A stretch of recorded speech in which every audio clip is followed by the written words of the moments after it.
اعوذ باللہ من الشیطان الرجیم بسم اللہ الرحمن الرحیم الحمد للہ رب العالمین الرحمن الرحیم مالک یوم الدین ایاک نعبد و ایاک نستعین اہدنا الصراط المستقیم صراط الذین انعمت علیہم غیر المغضوب علیہم ولا الضالین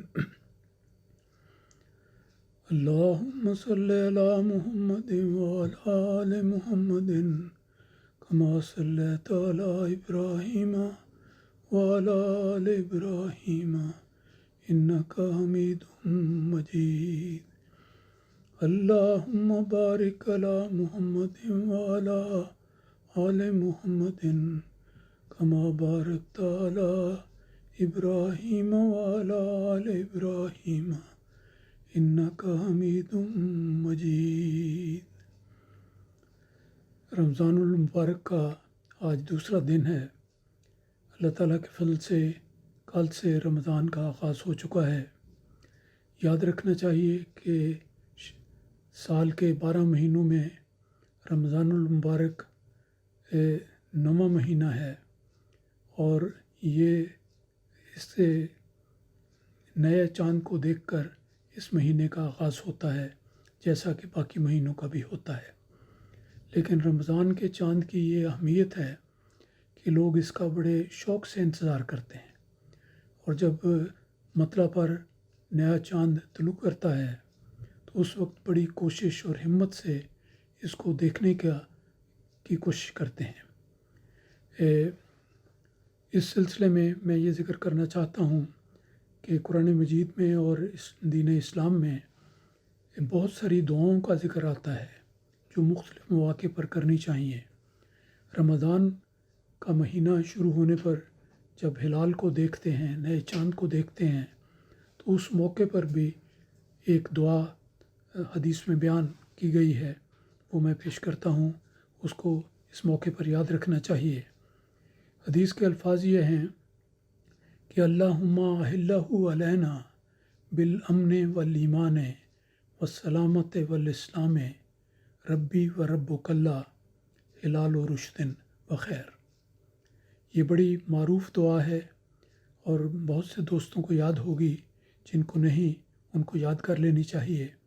میں اس کے الفاظ دوبارہ پڑھ دیتا ہوں اور اس کے بعد ترجمہ بھی پیش کروں گا۔ الفاظ یہ ہیں کہ اللہم احلہ علینا بالامن والایمان والسلامت والاسلام ربی و ربک اللہ ہلال و رشد بخیر۔ اس کا ترجمہ یہ ہے کہ چاند کو مخاطب کرتے ہوئے انسان یہ دعا کرتا ہے کہ اللہم احلہ علینا، کہ اے میرے اللہ، تو اس نئے چاند کو جس کے ساتھ نئے مہینے کا آغاز ہوا ہے، اس کو ہم پر طلوع فرما بالامن والایمان، کہ ہم ایمان کی حالت میں داخل ہوں اور ایمان کی حالت ہمیں میسر آئے، والایمان، اور امن کی حالت بھی اور ایمان کی حالت بھی۔ بالامن والایمان دونوں الفاظ کا ذکر ہے کہ یہ دونوں حالتیں ہمیں اس مہینے میں میسر آ جائیں۔ اور پھر اس کے مزید یہ کہ والسلامت والاسلام، کہ سلامتی اور ہر قسم کے نقصان سے بچنے کی کیفیت یہ بھی ہمیں نصیب ہو، اسلام کے سب تقاضے ہم پورے کرنے والے ہوں۔ اور چاند کو مخاطب کر کے کہا جاتا ہے کہ ربی و ربک اللہ، کہ میرا رب اور تیرا رب ایک ہی اللہ ہے جس نے یہ ساری کائنات بنائی ہے۔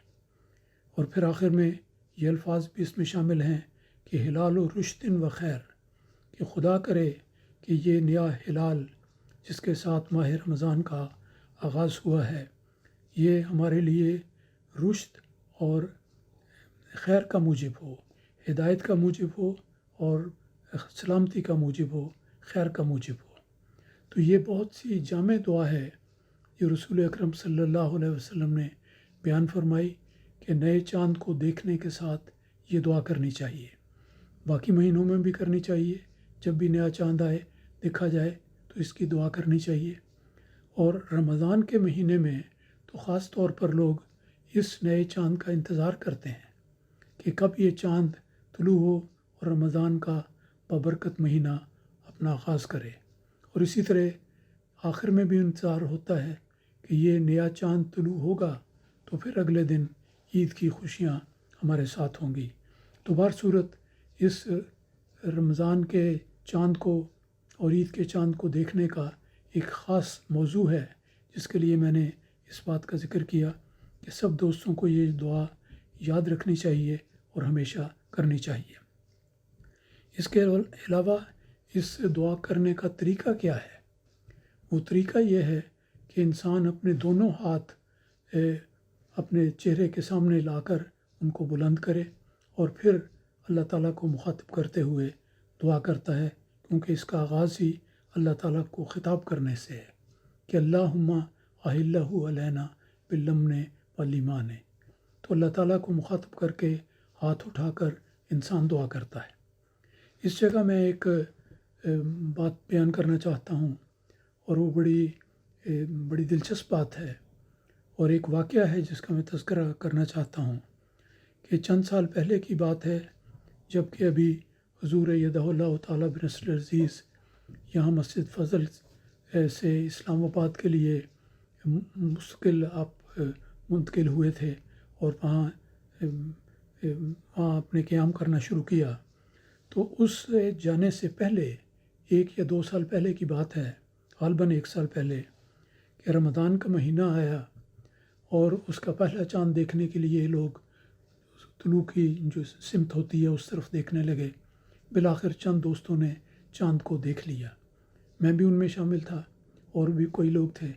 تو ہم اس انتظار میں تھے کہ حضور سیڑھیاں اتر کے نیچے تشریف لائیں گے تو پھر حضور کے ساتھ بھی دعا ہو جائے گی۔ تو حضور تشریف لائے، ہمیں دیکھ کے سمجھ گئے کہ یہ چند لوگ جو جمع ہیں یہ اس لیے ہیں کہ آج رمضان کا نیا چاند دیکھا ہوگا۔ تو نیچے اترتے ہی حضور نے فرمایا کہ کیوں چاند دیکھ لیا ہے؟ میں نے عرض کیا کہ ہاں حضور دیکھ لیا ہے۔ حضور فرمانے لگے اچھا بتائیں کہ کدھر ہے؟ تو میں نے ہاتھ کے اشارے سے اس جانب اپنا ہاتھ اٹھا کے بتایا کہ اس طرف ہے۔ تو پھر میں نے مزید بتایا کہ حضور یہ جھاڑیوں کے ان ٹہنیوں کے پیچھے فلاں تار کے اوپر جو جگہ ہے وہاں اگر آپ دیکھیں تو آپ کو نظر آئے گا بہت چھوٹا سا خفیف سا چاند نظر آ رہا ہے۔ تو حضور اس جگہ کھڑے ہوئے اور حضور نے توجہ کی اور بالآخر حضور نے فرمایا ہاں الحمدللہ چاند نظر آ گیا۔ تو حضور نے فوراً فرمایا اسلامی تعلیم پر پوری طرح فوری عمل کرتے ہوئے کہ الحمدللہ ہم نے چاند دیکھ لیا، آئیے مل کے دعا کر لیتے ہیں۔ تو حضور نے اپنے دونوں ہاتھ جس طرح پہلے میں بیان کر چکا ہوں اٹھائے اور چاند کی طرف رخ کر کے آپ نے خاموشی سے یہ دعا پڑھی، اور دعا پڑھنے کے بعد ہاتھ نیچے کر لیے چہرے پر پھیرتے ہوئے۔ تو یہ طریقہ حضور نے بتایا کہ چاند کی طرف رخ کر کے یہ دعا کرنی چاہیے۔ تو اس موقع پر حضور نے اس بات کی اچھی طرح وضاحت کی کہ یہ دعا یوں ہی نہیں کہ انسان سر جھکائے کر لے، بلکہ سر اٹھا کر جس طرف چاند ہے اس طرف رخ کرتے ہوئے چہرے کا پھر یہ دعا کرنی چاہیے، کسی اور طرف چہرہ نہیں ہونا چاہیے۔ اس بات کا اعادہ حضور نے بڑی وضاحت کے ساتھ فرمایا، اور جو لوگ حضور کے ساتھ شامل تھے اس طرف، میں بھی ان میں شامل تھا، ہم سب نے چاند کی طرف رخ کر کے دعا کی۔ لیکن کچھ لوگ اس وقت اور بھی آ گئے تھے، وہ حضور کے دائیں طرف تھے اور اس کے پیچھے لجنہ مائلہ کی کچھ ممبرات، کچھ خواتین بھی تھیں، وہ بھی پیچھے تھیں۔ تو وہ جیسے ایک طبی چیز ہے کہ حضور کو دیکھتے ہوئے حضور کی طرف توجہ ہوتی ہے، ان کی توجہ بھی حضور کی طرف رہی، مردوں کی بھی اور عورتوں کی بھی، لیکن حضور کی آواز انہوں نے سنی اور سب نے ہاتھ اٹھا کر دعا کر لیے۔ تو حضور نے اس وقت اس مسئلے کی وضاحت فرمائی اور سب کو یہ نصیحت کی کہ آپ کو یہ یاد رکھنا چاہیے کہ جب بھی چاند دیکھنے کی دعا ہو تو وہ چاند کی طرف رخ کر کے ہاتھ بلند کر کے دعا کرنی چاہیے، کسی اور طرف نہیں کرنی چاہیے۔ لیکن اس وقت یہ ایسا موقع تھا کہ حضور سامنے ہیں، حضور کو دیکھنے کے لیے لوگوں کے رخ حضور کی طرف تھے، خواتین بھی پیچھے کھڑی تھیں پردے کے ساتھ، تو اس ایک آدھا حصہ حضور کی طرف متوجہ تھا اور آدھا چاند کی طرف توجہ کر رہا تھا۔ تو حضور نے اس موقع پر سب کو یہ نصیحت کی کہ دیکھیں، جس وقت بھی نئے چاند کی دعا کرنی ہو تو آپ کو چاند کی طرف رخ کر کے پھر اللہ تعالیٰ سے یہ دعا کرنی چاہیے۔ تو یہ بڑی اہم بات ہے اور بڑی ہی مناسب ہے۔ میرا خیال ہے کہ بعض لوگوں نے اس طرف توجہ کی ہوگی یا نہیں کی ہوگی، یا انہیں یہ طریق معلوم ہے یا نہیں، لیکن یہ بات جو حضور نے بیان فرمائی یہ یاد رکھنے کے قابل ہے، اور ہمیں بھی ایک مستقل نصیحت کے طور پر اس بات کو ہمیشہ یاد رکھنا چاہیے کہ دعا کرتے وقت ایک تو ہے کہ اللہ تعالیٰ ہر جگہ ہے، وہ اور موقع ہے، اس وقت انسان ہاتھ اٹھا کر دعا کرتا ہے، جس رخ بھی ہو ہر طرف اللہ تعالیٰ کی طرف ہے۔ لیکن جب چاند کا سوال آ جائے تو پھر اس موقع پر یہ کرنا چاہیے کہ چاند کی طرف رخ بدل کے ہاتھ اٹھا لیں اور پھر اللہ تعالیٰ سے دعا کریں۔ تو سب کو بجائے کسی اور طرف دیکھنے کے یا کوئی اور خیال ذہن میں آن کے اللہ تعالیٰ کی طرف خیال ہونا چاہیے اور اللہ تعالیٰ سے یہ دعا کرنی چاہیے۔